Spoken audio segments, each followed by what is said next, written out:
Just two adjacent girls living in a lovely world. They took a podcast train going anywhere, but kind of specifically through Austin, Texas. Yeah, hook 'em horns. Adjacent. Very near, next to, or touching. Our tailgate is adjacent to the left field fence. ADJACENT. Adjacent. Welcome back, y'all. Welcome to Adjacent. Oh, Today in my studio, God. we've been manifesting her to come in, and she's so gorgeous on the inside and out.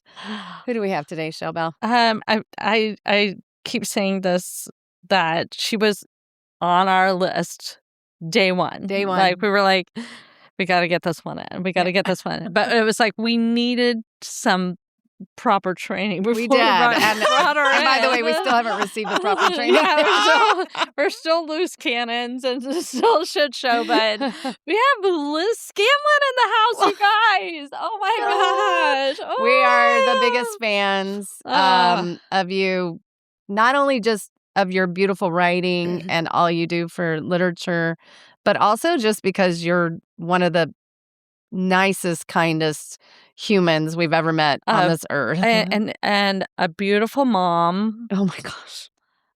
I mean, like, you just I don't know. like we're gushing about you. I know the Sorry. epitome of like the goals. The goal. Yes. It's really mutual. I mean, you guys were like moms I aspired to when I met at we all went to the same elementary school. Yeah. Not our kids. We didn't. Our kids did. But it felt like we were. And yeah, that's where, I mean, when We you talk about getting met. proper training, I feel like that's where I got my proper training. Oh, to be 100. a mom. Yeah. For sure. And It was a community. to join, it was such a community. It was such a. At one point, Kirk said we should have our mail forwarded to Zilker because we spend so much time up there. Agreed. We were up there all the time. But it was such a fun place to be for the Yes. parents, and it was so open at that time, and everybody was welcome, and we could be part of the learning and the sharing and engaging. It's not like that anymore, but it was. Well, it was might such be, but it's just like things have shifted in the world. Yes, so- they've shifted, and world. they've had to modernize themselves. Exactly. We really clung to the like old school community school, neighborhood school. It was so, so beautiful. you know. It was so beautiful.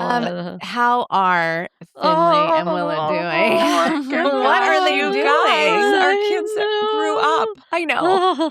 They grew up. They are so good. Good. They Finley lives in New York City, and everything about it is great except that it's too far from Austin. Right. And I miss her. Yes.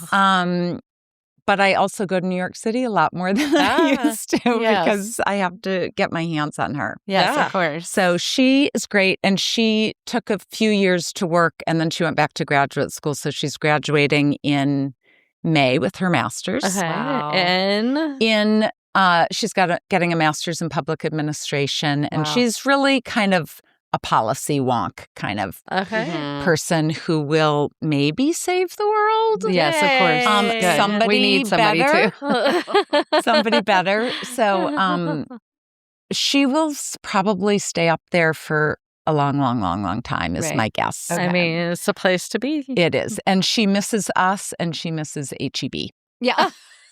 Everybody that moves away misses what HEB. else is there? I take her a big thing of tortillas every Yeah. time I visit. So fun. So that's her. And Willa is in law school here at UT. Wow. Oh, good. So they both graduated and took time off and then went back to school. That's wonderful. And what? Wonderful. Please say a state. Please say a state. What kind of law will she practice? Does she know? Right Please now, say a state. she is not doing a state, because but she knows culture, and so it'd be estate great. planning. I know. Okay. Right now, actually, thinking of culture and all sorts of just the state of the world. She's interested in healthcare, Ooh. like regulatory Mm. stuff, Good for and her. Go Willa. but also she's just halfway through law school, so she's Okay. still experimenting, and Consider a state. her brain is all turned on, and she's happy. Yes, as long as she's happy. And Yes. What? And can you guys my give me updates gosh. on all of our kids overlap? I So know. I It's should great. say Finley, my oldest, was like bosom buddies with Jody's oldest. Or middle. Cameron. Jody's middle from they were really besties. early on. Yeah. And Willa and Coulter were in the Yes. same grade. Yeah. So we have a lot Yeah. of overlap. Oh my gosh. And Willa was like Willa and Ramona were like Coulter's team of support and love. I mean, there were years where they were actually his teacher. Oh my God. And it was like they taught him so much. Oh my gosh. And they love, just pure love for each other. Yeah, And it was really they got it. They understood it. They were such a gift. They helped him be more included. Yeah. But also, Jody, he taught them. Oh, yeah. Shelly, sorry, I'm looking right at That's Oh, okay. no, yeah. That's okay. like he that's how they all grew in like Yeah. knowledge of the world and Yes, empathy, and it was such an inclusive place, beautiful. and It I was think they all beautiful. learned from each other. Yeah. They did. I love it. And I mean, like Yazbek and Shapiro and Wrigley and Daly and all gave them that space. Russell, oh my land. Real. Ogren. I mean, Oh, I know. yeah, they just Katie gave them, Pena. they gave them that space There's to. just such a long list of amazing, Yeah. incredible people. Oh my gosh, it was so incredible. It was such a gift that time. It was like, It was a moment in time. it was. Yeah, it was. And We were lucky. Cameron, tell her what Cameron's doing. Yeah. So Peyton's teaching in Del Valley. She's my oldest. And then Oh, Cameron. she followed you. Yeah, I know. I was like, don't do it. I love that she did, because teaching is an art for sure. It is. And then Cameron is in her residency in Dallas. And then Harry is living in Dallas and working at Starbucks, and he loves it. Yeah. Yay. Yeah. And Cameron has to go there on the way to the hospital Yeah, to get her so to they get all- caffeined they get up. to hang No, out wait, what is together. her residency in? She's doing pediatrics. Yeah. so- Oh my Yeah. gosh. Yeah, That just it's really puts cute. a lump in my throat. I know, it's really Oh, cute. so I just love that our incredible. kids were so tight. I just remember going into the Scanlon home and just feeling like this is what a home should feel like. Yeah, Oh. like a Yeah. deep exhale. That's what we keep I saying was just about like, you. oh my Is like, gosh, she just got it. She got it. I was like constantly rushing and telling the kids, like while we're driving to like church choir or something, you can't have it all. But then I looked at you and y'all were living it all. That is hilarious. Also, don't forget, some things are invisible. Like we did plenty of running late and rushing in the car. Yeah. And, oh my Yeah. gosh. So one thing that I admire and love about you so much is you are just this incredible author. Ugh, Not so only are you a talented. great human, but your works of art and your books are it's there's my, such a message in it's each my one. it's my go-to baby gift. yeah. Oh. I know. It's like you just want to be Thank like, here's the you. Liz Scanlon section. Yes. I mean, how many books have you written? I know. Oh my gosh, you guys. So I did a school visit yesterday, actually. And kids I love that you do school will- visits. Kids will often ask me that. And so I just recently did a count. And this year, at the end, I have 2 books coming out this year. And at the end of the year, I'll have had 30 books. Oh my land. It's incredible. And I really remember thinking, I Fascinating. hope I get to have a second, like Yes. after my first Oh yeah. book. And then it just, one turned into another. So I just feel so lucky. The other thing that the kids asked me yesterday was about my own kids. And then I tell them that they're grown up and they can't believe, like, kids do that. They can't believe that. And I was saying, yes, my kids grew out of kids' books and I haven't. Yes. I'm stuck here forever, and Oh. I'm so happy to It's be so stuck needed. here. Isn't It's it a so great niche needed. just to be living in that youth, because you're writing chapter books as well, and you're doing all these novels and beautiful picture books. Oh my gosh, your picture books. Yeah. And the messages that they have are just so like, Yes, like you just feel so connected to the words you put. You're so thoughtful in what you're writing down. I don't know. I'm feeling gushy I because know. I just can't Well, tell you how much what you've meant to us. Oh, You serious. guys are too sweet. The thing about children's books is like, and I suspect that you both feel this, like having Jody especially teaching. Right.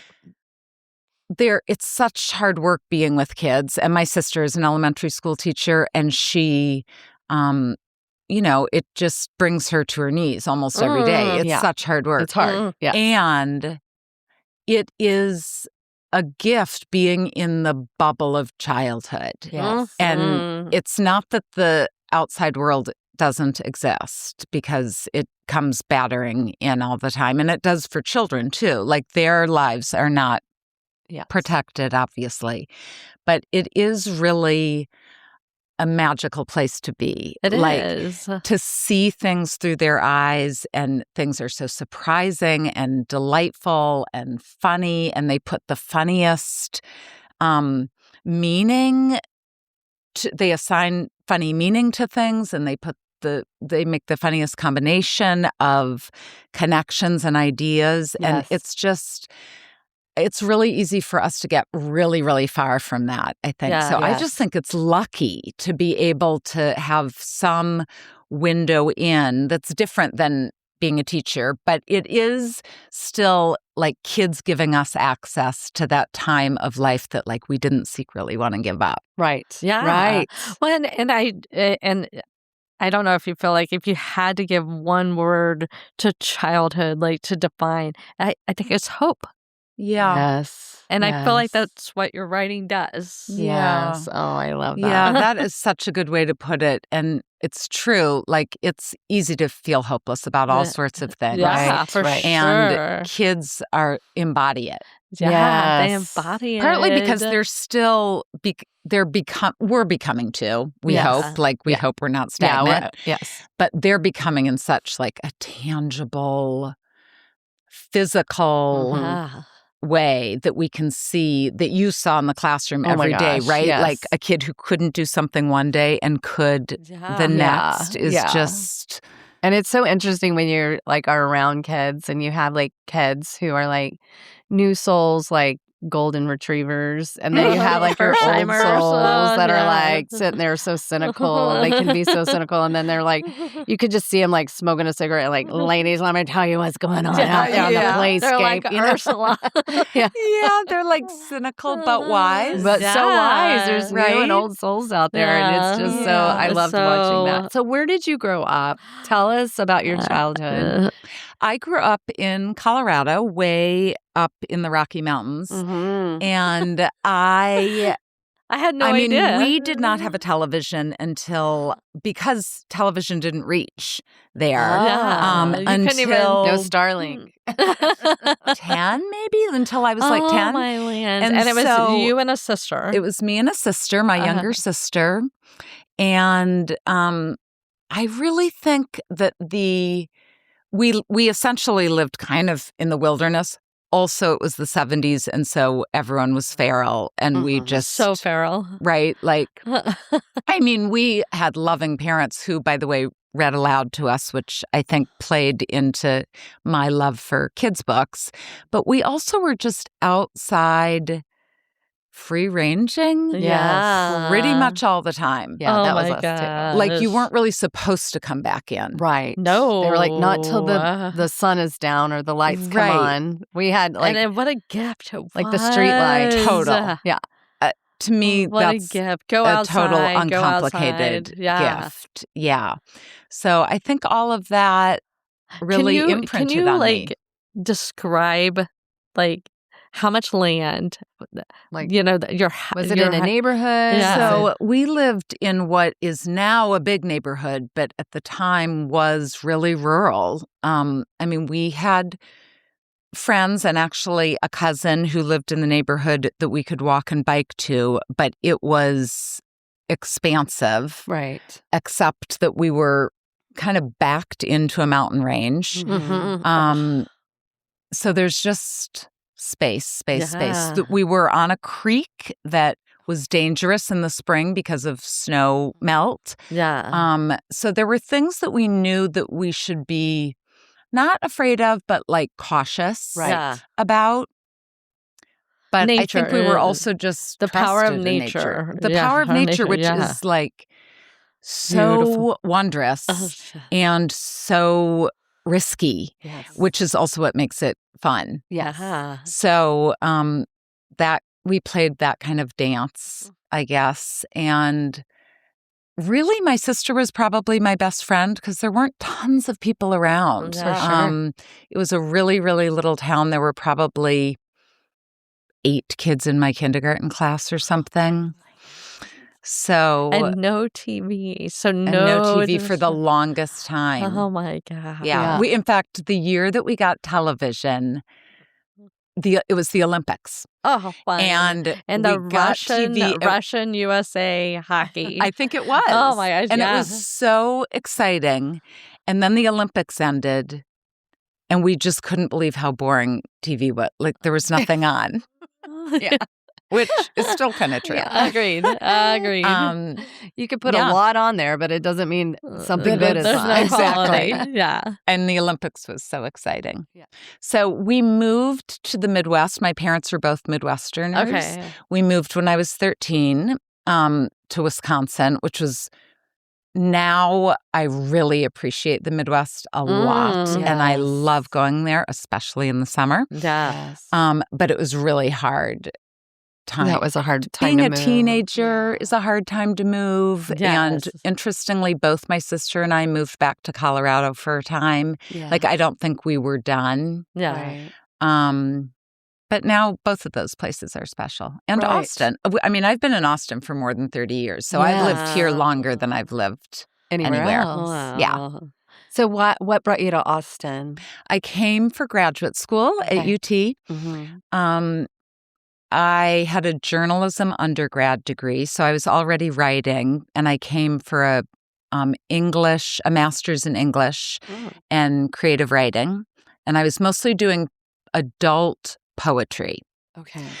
And I taught English at ACC for quite a few years, and I did some corporate copywriting for a number of years, and all sorts of, like most writers, like, you're essentially a freelancer your entire life. You're toeing a lot of things. Right. Yeah. Lots of hats. But it really wasn't until when I had kids, the whole world of children's literature reignited for me. And I started reading to Finley when she was a baby, long before books could really land with her. And I thought, oh my God, I can't believe I've never thought about this. Yes. Yeah. Oh man, what did you read to Fen? Like, what was so many things? I think with little bit. Well, I had Goodnight Moon memorized because I would sit with my eyes closed in the rocking chair when I was trying to get her to sleep, and I would it was like an incantation where you would just sort of say it. I'd probably get it wrong sometimes because do you guys remember how tired you were? Oh yes. Please go to sleep. That's not in the book. Oh my God. I did some of the most humiliating things like, they say you're not supposed to nurse your baby to sleep because they should get to sleep by themselves. No. Never mind. I definitely did that. Yeah. And then I would lift them into the crib or the cradle or something, and because I didn't want to wake them, I would drop down to my hands and knees and crawl out of the room so they couldn't hear or see me. And I remember thinking at the time, this is not dignified. The things we did, survival. I know, I did all those things. I live. So tons of rhyming books to babies because the meaning isn't landing as much as the rhythm and the music of it. And a lot of the books that I write are in rhyme, but certainly not all. And I just forgot how much I loved that world until I started sharing it with them. Right. And that kind of got me going. Yeah. What was the first book that you wrote? The first book was A Sock is a Pocket for Your Toes. I know that one. And it came out in 2004. I remember you reading it to all of Zilker. Yes. I remember us making little like socks and putting like something like the kids would put like a sock as a pocket for your whatever. And then you would do Peyton used to use her underwear like it had pockets. Yeah. And you were like, that is not a socket like for your she would pizza. Peyton. She would take your rhythm of your book and say, I was like, that is your not underwear a is not a pocket for your pizza. Yeah. That is hilarious. Yeah, one time Peyton is going to appreciate She knows. We called her pockets for a while. But she put like a slice of pizza in her underwear and she's sitting there watching TV and she just pulls it out and starts eating. And I was like, what are you doing? We were all there. We were all there. We were like, what happened? That is not a pocket for your pizza. That is hilarious. But Jody would do it to your book. It was so I was funny. like, oh my gosh, that's so funny. That's good. Book as lesson. Yeah. That was my first book. And that was actually the first book I wrote. So I had total beginner's luck. Like it really took off. I wrote it. Finley was a baby when I first started writing that. Really? We had, I was just telling someone this story recently. We flooded out of our house when Finley was 5 weeks old. We lived way down south on Williamson Creek. Oh. And it flooded. There was there were torrential floods. It was the fall it happened of all 1998. The time. Yeah. And we flooded completely out. In fact, years later, that neighborhood underwent a buyout, and all those houses got ripped down because Onion they Creek flooded. Area, that area, yeah.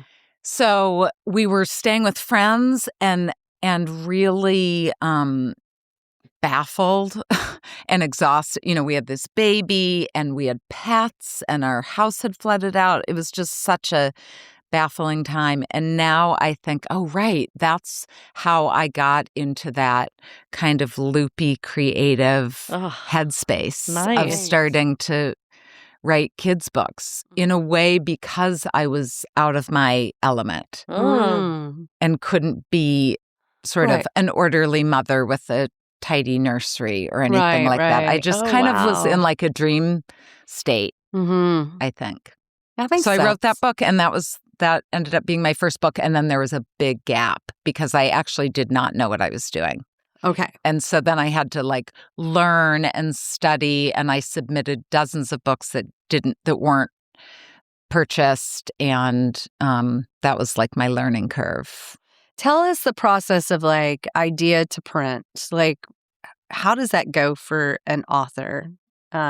So, of course, there's all sorts of individual experiences with this. But for me, some people are real. There are these terms that are whether or not you're a plotter or a pantser. Okay. And a plotter is somebody who uses outlines and is quite, I think of them as quite methodical in their process. And a pantser is somebody who flies by the seat of their pants. And I'm 100% pantser in my creative process. I do not know what I'm going to be working on. I don't know what the end of a project is at the beginning. I do not make outlines. I purely go from my gut.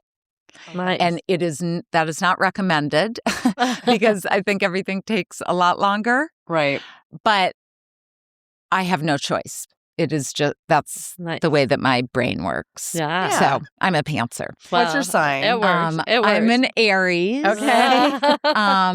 And it works. Yeah, it seems to work. So I used to actually try to sort of shoehorn my way into doing this differently. Yeah. And now I just think it's okay. Yeah. Everybody gets there differently. So I usually really play with ideas that could be a character, a voice, a title, like some sort of funny hook, something like that. And I'll just do tons of brainstorming of language that feels appropriate for that topic. Like I'll like the web. I see you doing like the web. Like kind of like that. Yeah. Kind of like you taught kids to do for their writing clouds or something. Right. And I would, like, I'll write as many tree words as I can possibly think of. Or something. I just am looking for like a little window in. Okay. Nice. And then draft. And then I have layers of people who help me. So I have a writing partner who I write with a lot, and I'll send her everything and she'll give me feedback. And sometimes I'll share it with a couple of other writers. Then I'll go to my agent and she'll give me feedback. And so by the time it goes to editors, several people have seen it. Yeah. And for the illustrated books, that all happens after all of that is done, after a manuscript has been purchased by an editor. Right. And the editor is the one who selects the illustrator. Isn't that strange? Yeah. Does that make you feel like... Do you have a say? I don't have a contractual say, but it's rare that I don't have a say. Yeah. Okay. Usually... You seem like, the posts I've seen, you seem very happy with... Yes, I have been incredibly lucky. Like, I really think I have worked with some of the most extraordinary illustrators in the business. Yes. So many of them, and I'm so lucky.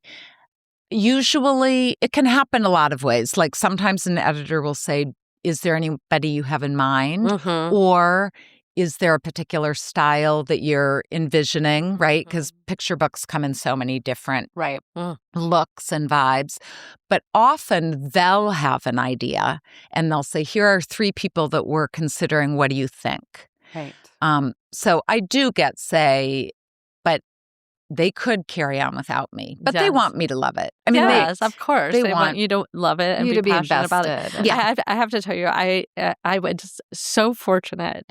Thank you, Vicki Bodwell, to be part of a book club where it was a bunch of publishers in New York. Neat. It was so amazing. Wow. But our big thing was the cover of books. Like, we discussed the cover of the books more than we discussed the books. Wow. And to see, like, what grabbed you all? Yes. Like, what? Because, I mean, they were so interested in the information, and it was a fascinating.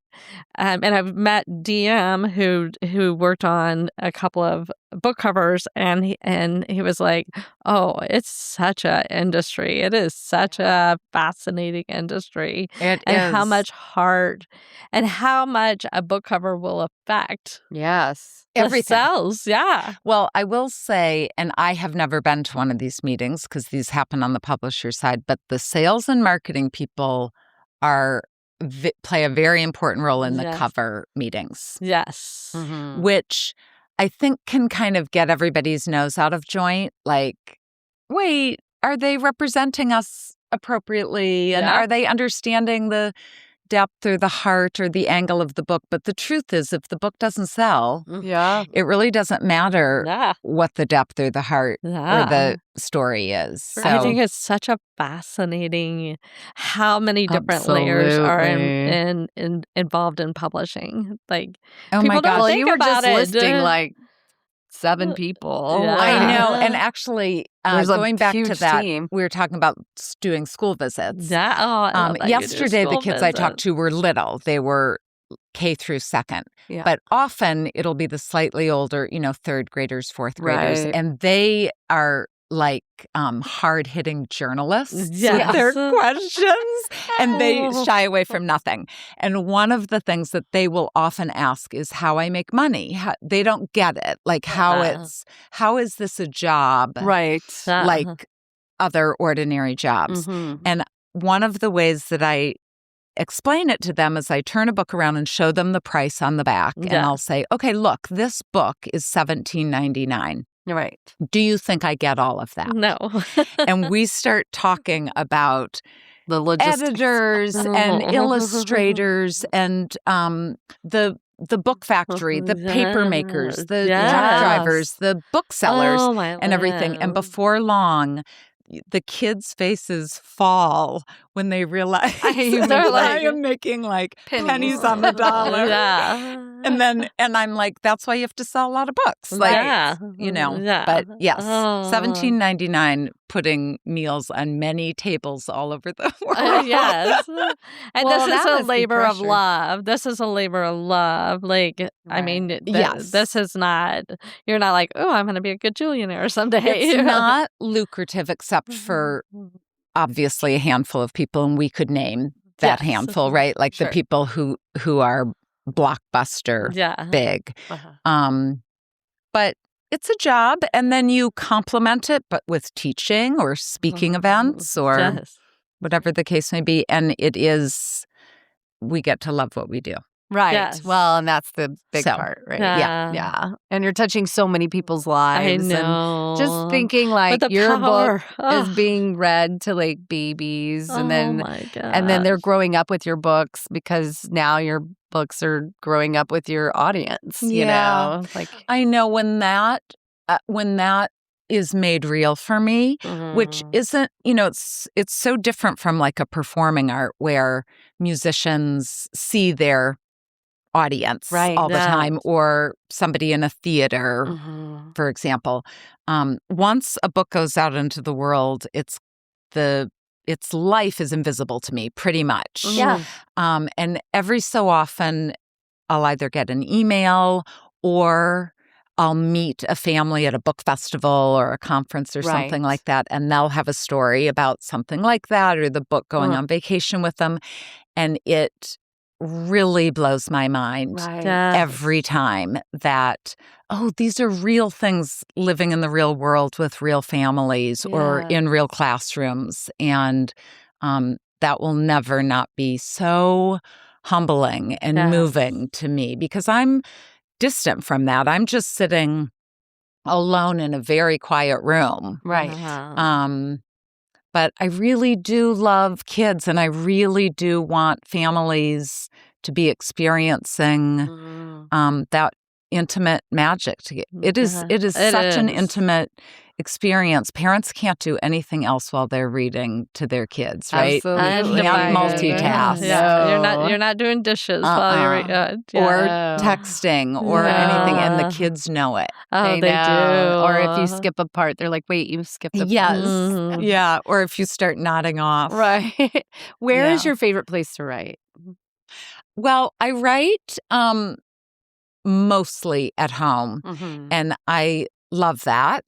And I write on a laptop mostly, so I do have a really lovely desk in my house, but I actually move around my house depending on the light and my mood and the weather. And do I want to be? I sit outside a lot.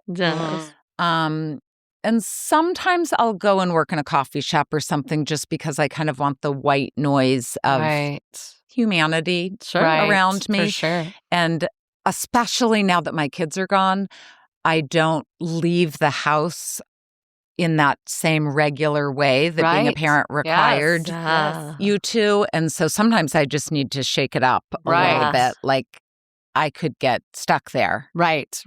I can see that. Not great. No, it's not good for the creative juices. Yeah, but that's also what like being involved in other aspects of the world helps with. Like, for sure.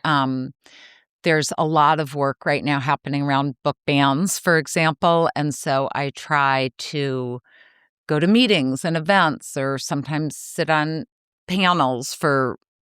I spent quite a bit of time at the Capitol last spring talking about the legislation that was on deck. And so it's just helpful to have like other focuses and social things. Kirk and I learned how to play mahjong. I want to learn. When I say we learned, we are total beginners. It's really hard. It is. And detailed. So it's just nice to have all those other things in my life too, because I can kind of hole up otherwise. And that's good for my writing, but it's not good for me as a person. Right, of course. I think you can get really in the minutia of it all, right? Totally. Like, sink into it. Yeah. I'm so glad you're doing the fight against the book banning. Because the stuff they ban books for sometimes is like the stupidest thing. Actually, I think as an author, I would want my book to be banned because then everybody reads it. It's funny. It's like there is. It would get on the pop. There is a like kind of a school of thought around that like, oh, that's going to raise the profile. But the truth is, the kids who want and need your book can't access it if it's being pulled out of schools. Yes. And these are almost all of these book bans, and there have been thousands in the past number of years across the country, are due to a very small number of parents, often parents who don't live in the districts. So and don't read. And haven't read They probably didn't even read the book. Yes. And they want to decide for everybody's kids, which doesn't seem like how parenting is supposed to work. Yeah. And it's also misguided. It's believing that the people writing the books and the librarians who are saints Yes. are somehow interested in harming children when their job is to protect and love and lift up children. And that is absolutely what librarians are doing, by the way, is protecting and loving and lifting up. So it's just a really upside down perspective on what books and what libraries and what teachers and booksellers are doing. It's really sad. Kids and adults, anyone, readers, they want books that characters represent them. Yeah. And kids want to feel that who they are. Yes. They want to feel seen. They want to feel seen. Yeah. You're exactly right. There's I don't know. I could go on and on and on. I mean, I get so mad about that because there have been so many great books that I'm just like, that does not make sense. You obviously didn't even read the book. Yeah, I know. But even when it's not a great book, it's still somebody's art and somebody's story, and it deserves to be out there. And why not? If you don't like it, don't read it. That you don't have to read it. You don't have to read it. And you can tell your kid, I don't want you to read that, although whatever. Yeah, you can do that. ban it within your family. Yeah, you can do it your way, but you don't have to press your agenda on everybody. Exactly. That's so annoying. And school librarians are already really mindful of who their audience is. Exactly. And I don't know if you remember this with Jackie Crail, we who love her. was our incredible librarian when our kids were growing up. She used to say to the kids, if they wanted, like if the 4th and 5th graders wanted more of a sort of advanced upper level, middle grade, or even young adult book that wasn't in the school library, because it was an elementary school library, she would say, I don't have that in this library. You can talk to your parent and get it from the public library if they think it's appropriate. That's one of the things. Right. And she would also say, just because you can read it, doesn't mean you're ready to, or doesn't mean you should. Right. So they're already helping guide kids. Yes. Also, kids guide themselves. Kids put down books that they're not ready for, or that scare them, or that overwhelm or confuse them, and they pick them up a year or 5 years later, or they don't pick them up. They don't process it. That I mean, you only read at your knowledge level. I mean, you're only going to process. You're not going to learn a lot of new information. Right. You know, I think it's like like Jackie. It's not going to change your heart. It's not going to. Except for how it opens it. Exactly. right? Yeah. I remember Jackie telling the story to the kids in the library. Like, she wasn't a reader growing up, which is mind-boggling to me because she's such a reader. She's such a absorber of knowledge and literature. But I love that she was so honest with them. She said, but I would just carry this giant book around the school because I wanted people to think I was a reader, you know? And I was like, well, and there is that. There is that. You know, there is. And people, you know, they want to, again, they want to feel represented. They want to feel seen, but they also want to like have a hope and a wish out there. Like, I want to be able to read this book. And some kids have difficulty with reading. But what I loved about the Zilker Library, I thought it was one of the best selections of books in the whole town. Amazing. She did such a great job stocking it with everybody was represented in that library. everybody. And she knew what all the kids loved. I remember watching her so many times. She would come. The library kind of stood separately from the school, and she would come. All the kids and families would be milling around on the sidewalk, sort of in that breezeway area after school. And she would come running out and say to some individual kid, the fourth book in the series that you love came out. You know, make sure you, I have to process it, but it'll be ready for you next week. She knew what, there were, 500 kids at that school-ish? Yes. And she knew what 500 kids were reading and what they loved. Trust the professional. That she was a professional and she knew, she met the kids. It wasn't willy-nilly. It wasn't not willy-nilly. And I worked in a high school library, and it the same way. It was not, full access. It was like, hey, you should take a look at this section. We were so, exact with their heart. It's like, oh my gosh, yes. Here, come check this out. I think you would love this book. And, it's like, trust the professional. Yes, trust the professional. And they have gone into this work. I mean, you just know that if librarians are the people being demonized, something has gone terribly wrong with like the perspective of who's doing what. Yeah, it's not good. They walk on it. They water, do, as far as I'm concerned. So you've written all of your books. Okay, we asked this about people about their kids, but what's your favorite book you've written? Oh my gosh, it's kind of like that I can't answer because they are sort of like my kids. Yeah, I mean, I love all of my books as reflections of where I was at the time that I was writing them. Or sometimes as reflections of where my kids were, because for the longest time, I was kind of writing.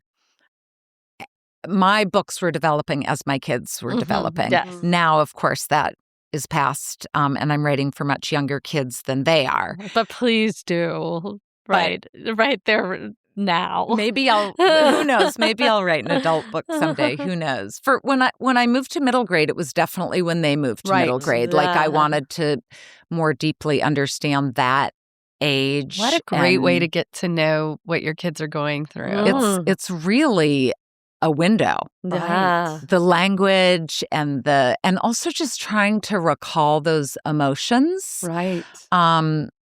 And experiences, and even though their experiences were so different than ours because it's a different time. So I love all of the books for that. Usually the books I'm most excited about are the ones I'm working on because that's where what's feeding me right now. So it's I don't know that the book I'm working on any given day is my favorite, but it is what is lighting me up and that I'm excited about. Good. Yeah. That's so exciting. It's like a rebirth, a constant rebirth. It really, everyone is really new. Like I really have to learn how to write each book as I'm writing it. Yeah. That's incredible. How fun. Okay, when you're not writing, even though with writers you're constantly writing because you're looking at the world and you're doing all that. She writes poetry and she's, is Kirk retired? No. Oh. Close. Okay. So close.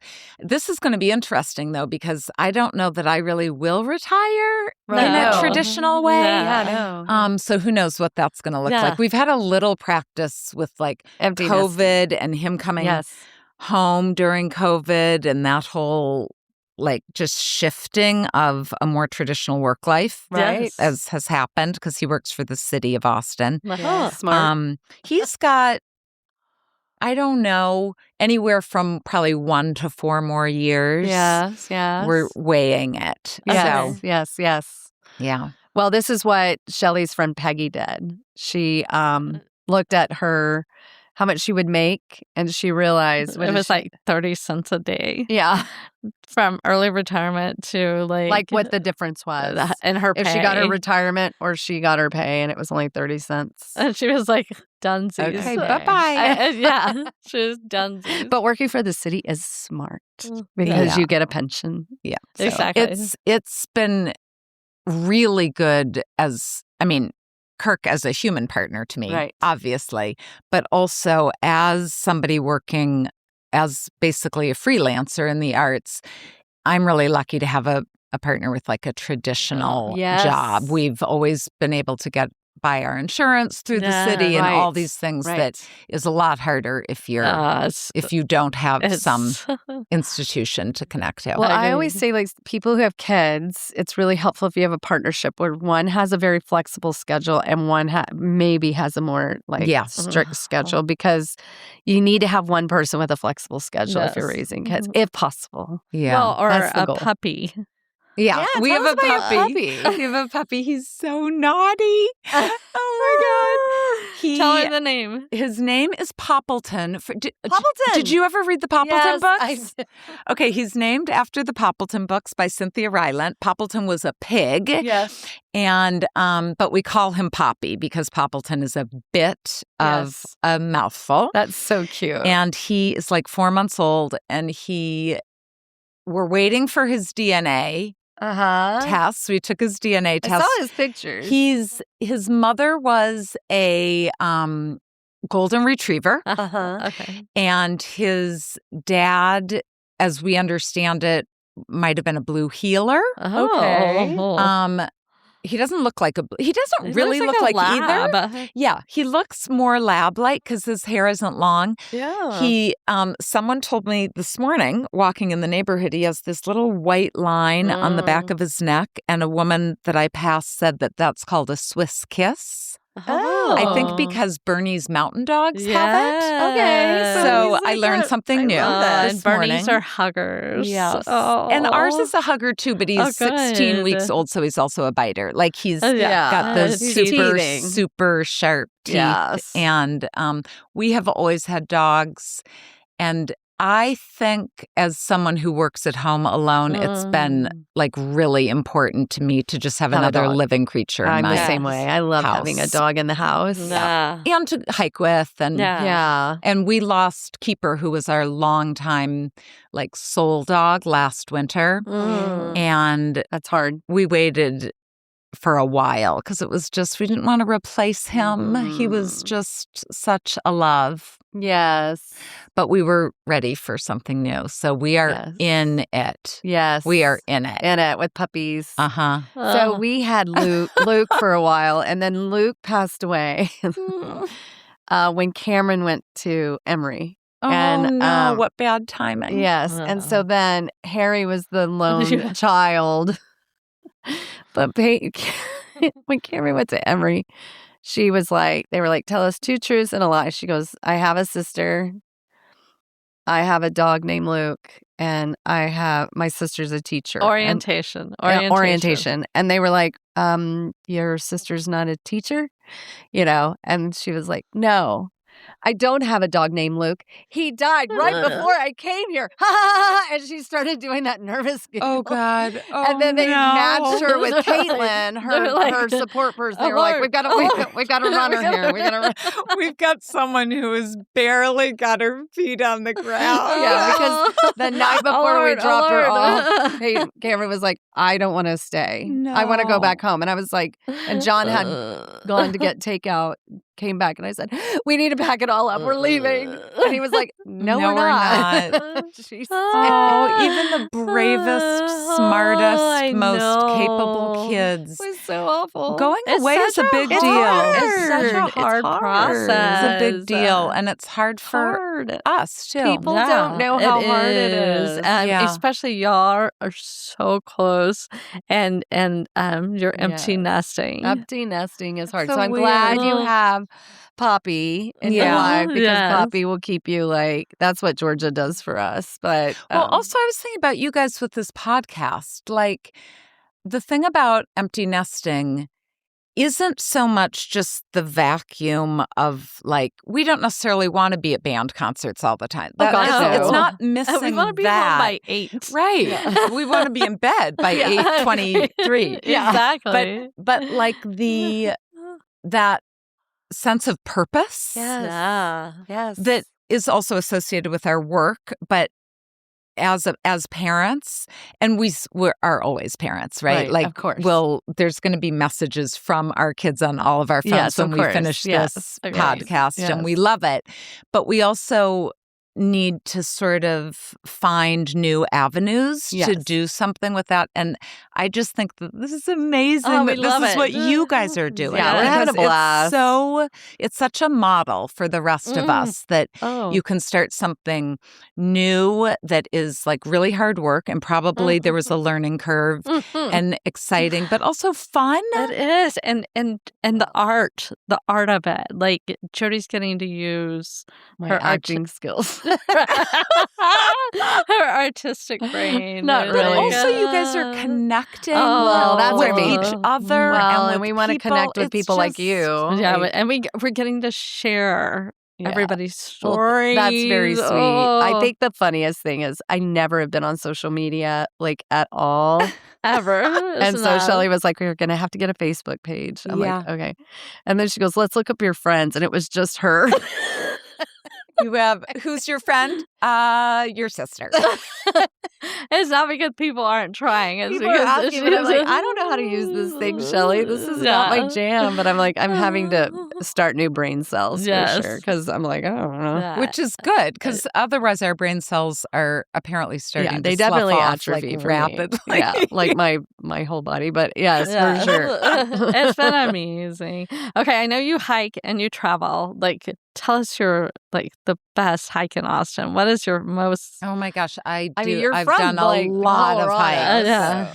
I know I am, and I will never stop missing the mountains, but I really try to appreciate what we have here. Oh, so good for you, Liz. I live very close to a number of the access points to the Greenbelt. So I've spent, who knows, hundreds of hours on the Greenbelt, I would presume, over these years. At least. And the hike and bike trail around the lake, which seen you. isn't hikey in the same way, but is great for running and is beautiful. It is beautiful. It's such a gift. It is. And I love that we live. I actually don't want to live in a teeny tiny town anymore, even though I really appreciate them. Yeah. But I love that we can live in this urban environment and access nature. Yes. And like we could go there right now and be pretty guaranteed to see a heron, an egret, turtles. Yes, for sure. It's amazing. It is beautiful. Yes. And a fox in our backyard, Oh, right? yes. Like, so. And skunks. And Loads of skunks. Lots of skunks. And yeah, I mean, it's amazing. Either way, you smell skunk. We don't know what it is, but it's either a skunk or something else. Something. So you're still in the same house? We're still in the same house too. Yeah, we've only lived. Well, I've lived in a number of places in Austin, but we've only owned 2 houses, and the first was that one I told you about that flooded. Right. And then this one. Yeah, we've been in all these years. I just remember feeling like it was like a tree house. It is in the trees, and it's just a little bungalow, and it feels a little bit less little now that the girls aren't there, but it's still cozy. Girls. Yeah. Oh my God, how incredible. Okay, where do you like to go around town other than hiking? Like, where's your where do you, like you said coffee shops, but like where do y'all love to go eat? I'm just Okay, I'm going to admit that we get takeout a lot now that the kids are not a lot, right? But probably once a week. Yeah. Okay, more than going out, because it started getting tricky to get reservation. It just started getting more complicated to go out, and we're just kind of cozy. So we get. It is hoagie season. It is cozy season. We get takeout often from Texas Shawarma, which is a food truck on South First, where you can get really good falafel. Yes.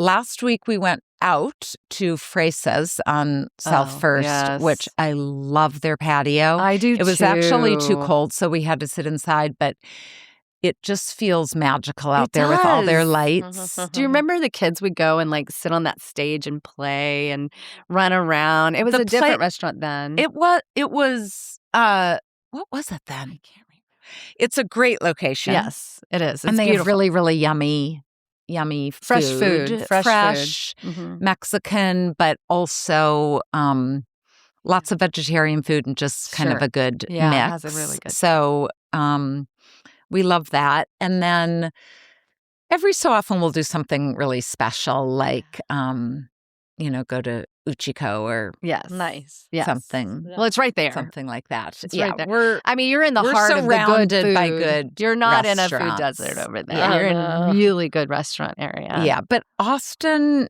is full of good restaurants now. Like when you think back, there was always really good Tex-Mex. Yes. And I'm vegetarian, so the barbecue life doesn't matter to me, but obviously that was always a big thing.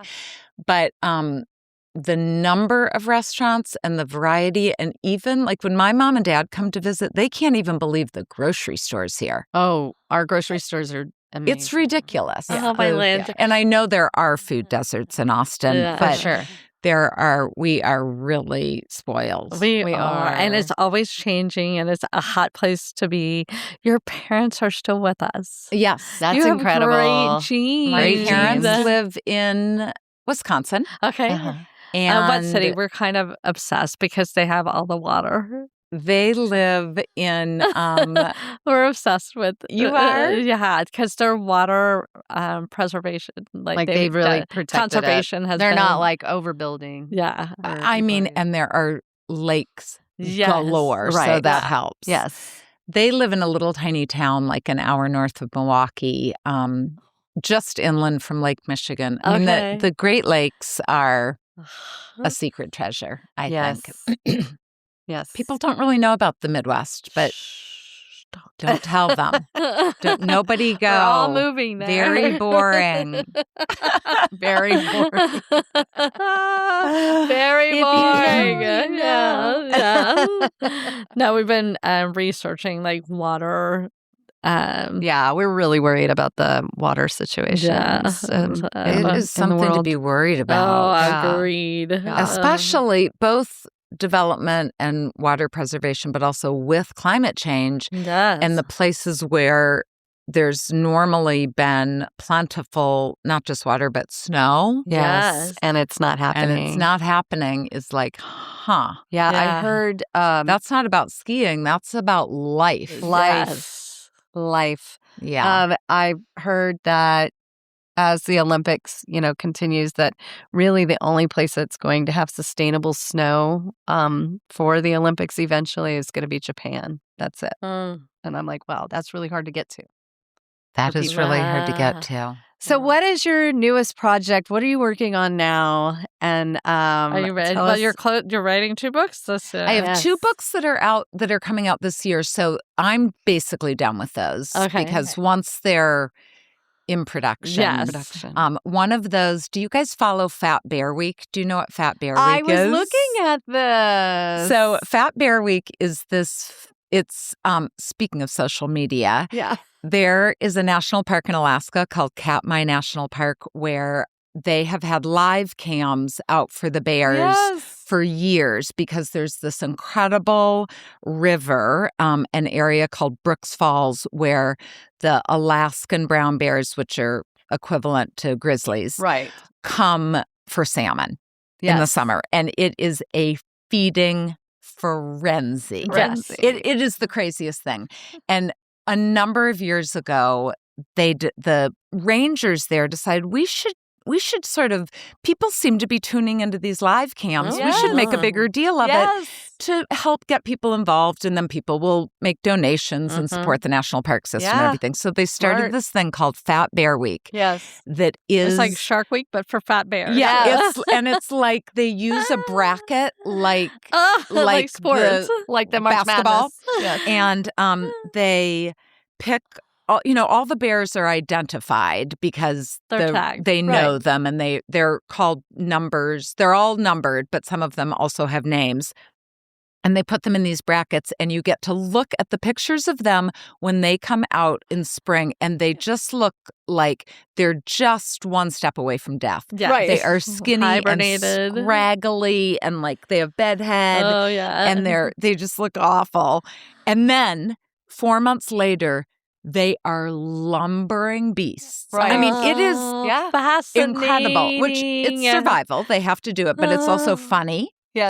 And you vote on the fattest bear. But like you make a prediction at the beginning who's going to be the fattest? No, you vote. It all happens in October. And you vote on who sort of grew the most. And it's totally unscientific. Nobody is weighing these bears. Yeah. They give you little stories. So sometimes, like, you'll read the story about a mother bear who lost her cub.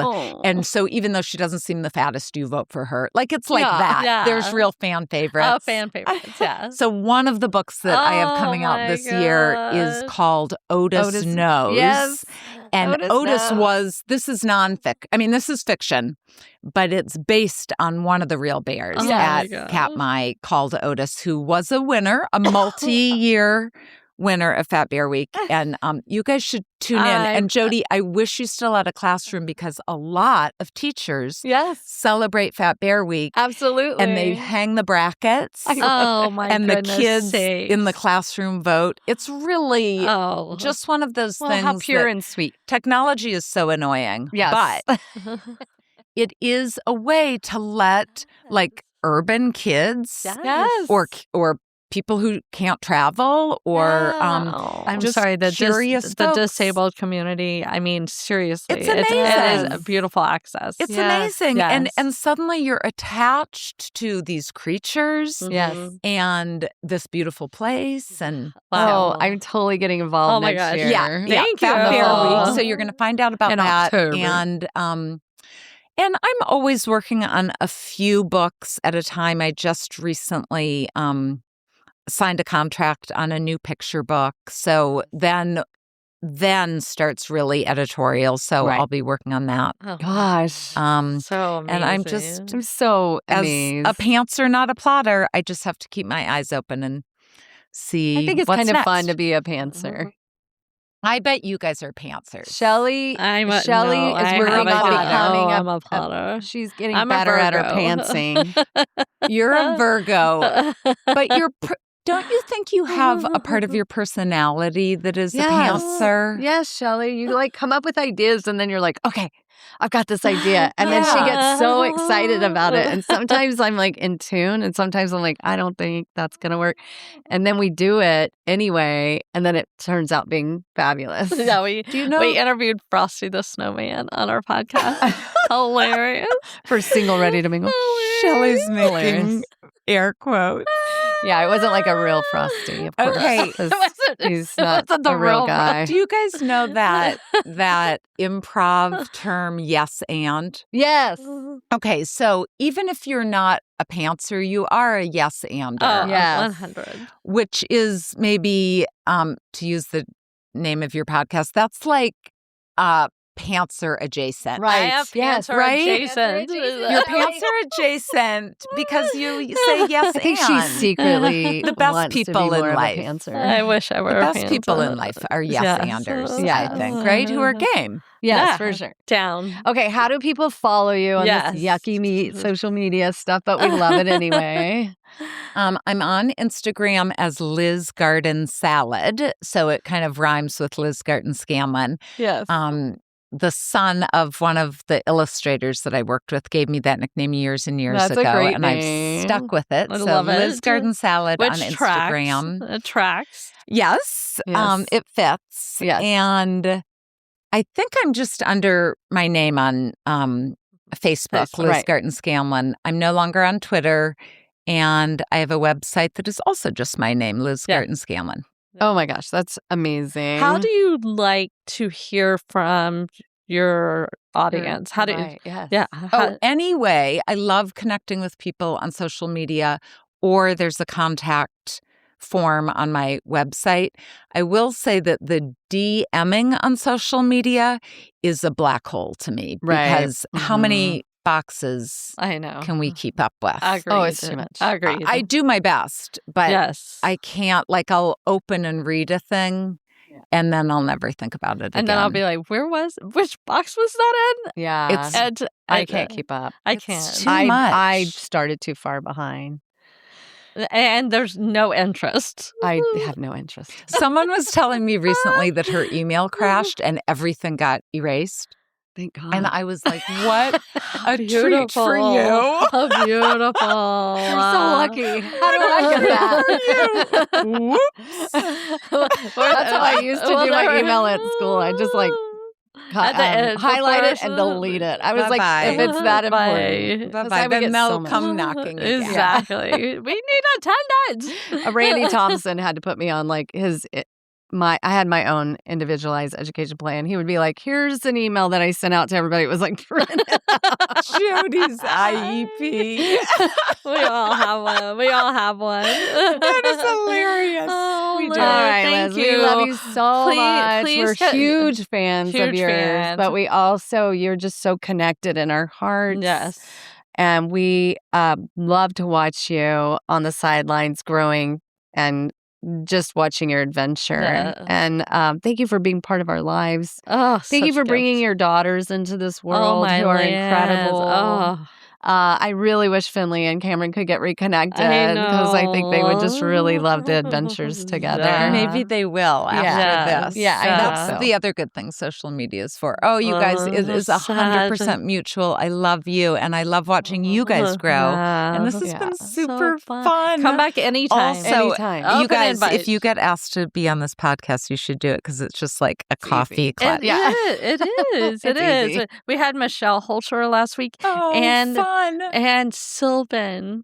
Oh, cute. I know. What an incredible human. I know. What an incredible human That would he's actually become. be a fun series, like finding these Yes, kids. the old Because I kids. often want to go back and talk to like your kids. Yes. And they're not all in our lives anymore. That's So right. What a treat. Yes. I know. His It was interview a treat. incredible. And the young Zilker kids to see what they're passionate about. and how they've grown so incredibly into Yeah. these humans that are giving to the world in such a beautiful way. Yeah.